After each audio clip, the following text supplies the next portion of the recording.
এই মুহূর্তে আমি যে পায়রাটা দেখাচ্ছি এটা একটা মাদি পায়রা। এটা হচ্ছে ঘিরাচুল্লি মাদি। এরা দ্বিতীয়বারে ডিম নিয়ে বসে আছে। বাচ্চা অনেক ছোট লাগছে। এই যে আমি বাচ্চাটা দেখাচ্ছি, নটটার পাশে বাচ্চাটা আপাতত আছে। রাত হয়ে গেছে, রাতের ভিডিও। তো আমরা একটু দেখি। এরা সাধারণত ছোট ঠোঁটের বুট ঠোঁটের হয় এবং চোখ মাশাআল্লাহ অনেক সুন্দর।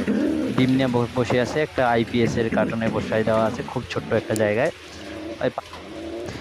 তো এখানে নটটা আছে বাচ্চাটাকে নিয়ে। বাচ্চাটা এখনও ছোট হয়ে আছে, তারপরও তারা ডিম দিয়ে দিচ্ছে। আশা করি একটা বাচ্চা যেহেতু আছে, একটা ডিম ফাটায় ফেলছে, তো তারা বড় করতে পারবে। এখানে আমরা একটা দেখতে পাচ্ছি খুব সুন্দর একটা গিরিবাজ জোড়া। এখানে নটটা হচ্ছে দিরা গলা এবং মাদিটা ডিমে বসে আছে। নটটাকে ইয়া করতেছে, পাশে বসে ডিম নিয়ে বসে আছে এবং নটটা অনেক হেলদি। পাশে বাচ্চা জোড়াটা আলহামদুলিল্লাহ। আশা করি এই ধরনের বাচ্চা আমরা বরাবরই পাবো এদের কাছ থেকে। এটা নটটা হচ্ছে অনেকবার বাচ্চা করা, আর মাদিটা হচ্ছে ফার্স্ট। তাদের পাশে বাচ্চাগুলো আমরা দেখতে পাচ্ছি। আর দ্বিতীয় স্টেপে আবার ডিম নিয়ে বসে আছে। আলহামদুলিল্লাহ তারা দ্রুত ডিম বাচ্চা করতেছে। ডিম বাচ্চা ডিম, এর ক্ষেত্রে কোনো সমস্যা হচ্ছে না। এখানে রাজশাহীর একজোড়া গিরিবাজ আছে। রাজশাহীর গিরিবাজের ক্ষেত্রে একটা ডিম বাইরে থাকার কারণে তারা ফোটাইতে পারেনি, বাট আশা করি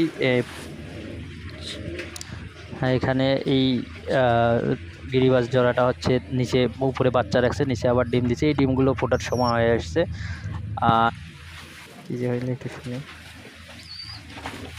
এখানে এই জোড়াটা অনেক দ্রুত দ্রুত বাচ্চা তোলে এবং দ্রুত দ্রুত আমি এদের বাচ্চাগুলো পাই। এই বাচ্চাগুলো বিক্রি করে দেওয়া হয়েছে গত বছরেরগুলো। অনেক সুন্দর বাচ্চা, এরা অনেক হাই ফ্লাওয়ার কবুতর। এই এরাও পোলট্রিতে অনেক হাই ফ্লাওয়ার পোলট্রি। এখানে একটা খুব সুন্দর সবজি মাদি, তাদের সেও বাচ্চা নিয়ে বসে আছে। উপরে মাদিটার নর হচ্ছে টেডির ক্রস, মাশাআল্লাহ।